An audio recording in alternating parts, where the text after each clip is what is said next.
masukkan. Minta tidaknya. Bening apik, Bas. Kalau bening apik, tapi kalau itu mohon maaf. Inilah racun yang dengan makan tiap hari seperti kita coba. Nanti kita buatkan uji coba. Mas Aris, tolong diukur beras dengan Bu sidik ya. Setengah gelas ya. Nanti kita coba berapa kandungan kimia yang ada di tempat panjenengan. Itu perlu diketahui. Kalau tadi nomor 2 boleh bangga dengan nomor 2 tidak apa-apa, itu bagus pendengaran. Tapi harus ingat, ya. Sekarang beras-beras itu yang beras-beras bagus masuknya justru ke luar negeri. Saya di Vietnam 2 tahun, tahun 92 saya pernah ngajari petani Vietnam belajar tanaman padi. Dia baru iso nandur pari, saya justru sudah surplus kembali ke Indonesia, berasnya sudah jut beras impor. Jadi terbalik, cuman serapan pestisida untuk sana sudah rendah, tidak seperti di Indonesia. Jadi kenapa kita harus bicara dengan pestisida, nggih, mohon maaf. Ini PR bagi teman-teman Sragen. Monggo digedok tulakan ke petani kanan kirinya bahwa petani itu juga beramal, mulai dikendalikan dengan pestisidanya.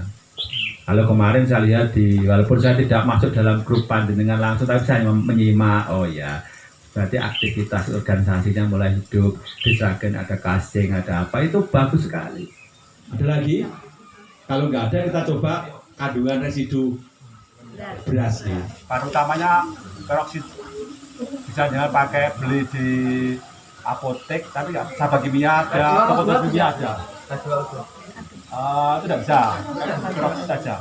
Jadi yang paling gampang kan yang mengandung peroksid, tentir itu yang paling mudah, yang mengandungkan itu. Ini kita boleh gampangnya aja kok.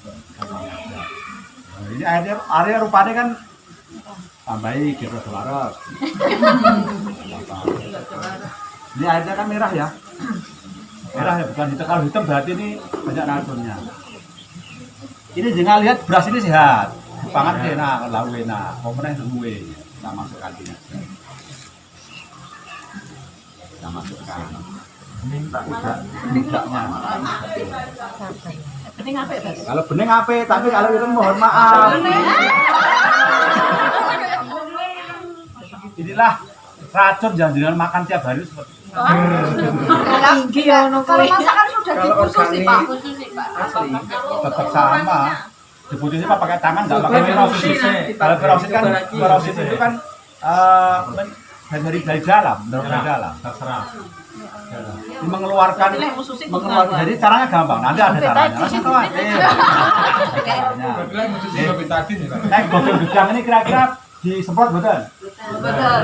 Gak mungkin ya nyemprot gedang yang mana-mana. Ya nggih? Gak mungkin. Gak mungkin. Ini gak mungkin. Ini godhong gedang ini ra mungkin semprot lah. Iki ora mungkin wong nyemprot godhong gedang apa Rahman waktu ya. Ini kita masukkan sini aja. Kita masukkan. Gak mungkin. Nanti tarik kesimpulan dari ini.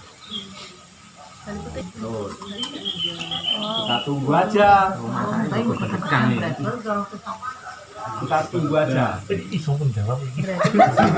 Menyimpulkan. Langsung berbeda. Warnanya akan berubah sedikit dari jernih. Jadi inilah yang diartikan bahwa panjenengan perlu makan sayur. Banyak sayur. Semua daun-daun itu penting, bukan daun muda loh ya. Kalau ini buat daun muda loh ya, daun-daunan. Beda daun muda, wah marahnya pusing gitu. Biar malam jangan kelinci loh. Jangan lihat, hitamnya hilang. Ya, berubah. Makanya panjenengan perlu makan daun-daunan. Sayur itu pentingnya di sini. Arti pentingnya sayuran itu di sinilah. Karena yang namanya racun itu mendetok, buah sayuran itu mendetok panjang dalam tubuh. Mukanya nek bar mangan sayur, buang air besar pasti gampang.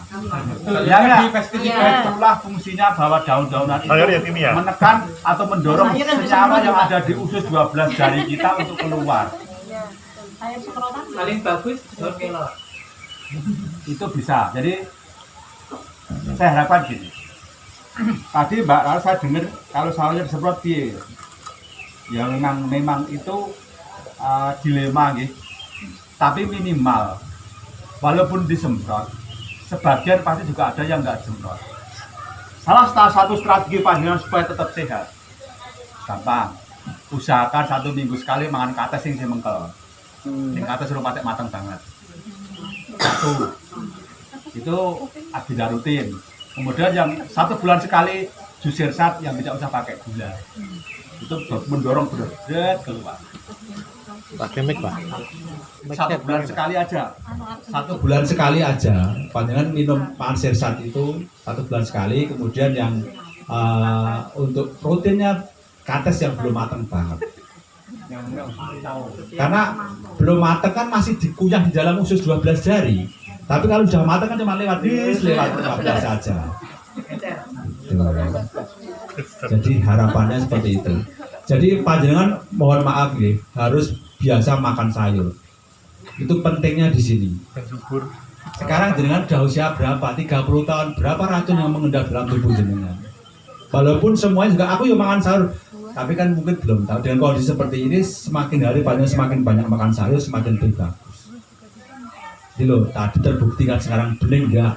Berarti godong ini ada fungsinya. Bukan hanya godong pohon, udah semua daun-daunan. Itu pasti ada perannya. Sayuran terutama ini sebagai wakil dari sayur seperti itu. Jadi kalau panjenengan beras ya minimal jangan rendam dulu 5 menit. 5 menit, nah yang kayak peroksid itu berasnya pahit. Jadi direndam dulu 5 menit, setelah 5 menit dikrosin baru dibuang airnya. Itu minimal sedikit saja mencuci, menghilangkan racun. Ini beras dari makanya harapan saya pada panjenengan semuanya dari HKT Sragen mampu memberikan informasi kepada petani. Ayo lur, mulai saiki pokoknya pupuk kandang dokei. Damen ojo dibuang. Karena jerami itu 1 ton pada urea saksak. Kandungan nitrogennya. Kalau bisa jangan dibakar. Jadi nanti 2021 kayaknya ada perda yang mengatur bahwa jerami tidak boleh keluar dari masing-masing kecamatan. Contoh nih, wong Jenawi gone Mbak Trismi ini golek damen nang gone Sambilrejo. Kira-kira telek sapi diguane ndi? Diguane Jenawi, ora mungkin diguane Sambilrejo. Sing subur lemah sapa?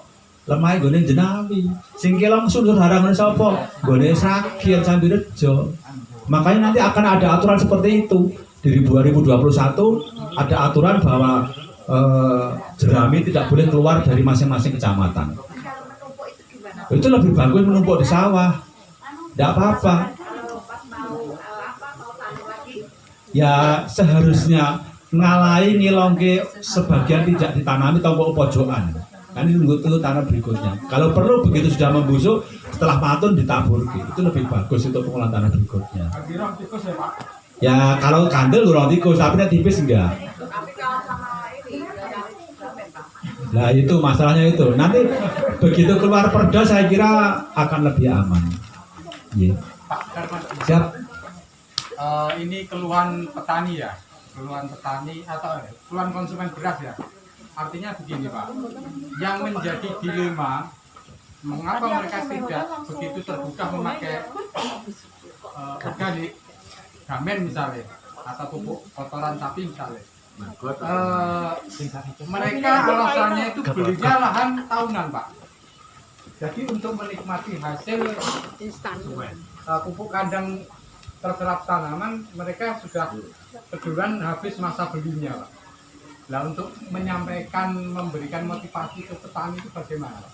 Ya itu masing-masing daerah beda-beda ya.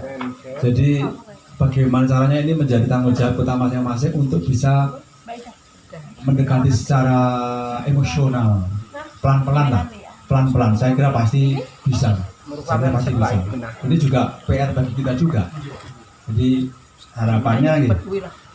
Ya bagaimana gitu? Ini juga dilema. Wong kabeh dene wong lemaya. Tapi minimal orang-orang yang permanen punya lahan sendiri bisa direkomendasikan untuk berlahan seperti ini. Di masyarakat pertanian untuk yang bawang merah itu, meskipun belum menerapkan yang dari biji, biasanya kan menanamnya berlanjutan terus. Bawang merah, musim bawang merah terus. Nah itu mungkin dari pengalaman panjenengan, kuncinya untuk Continue.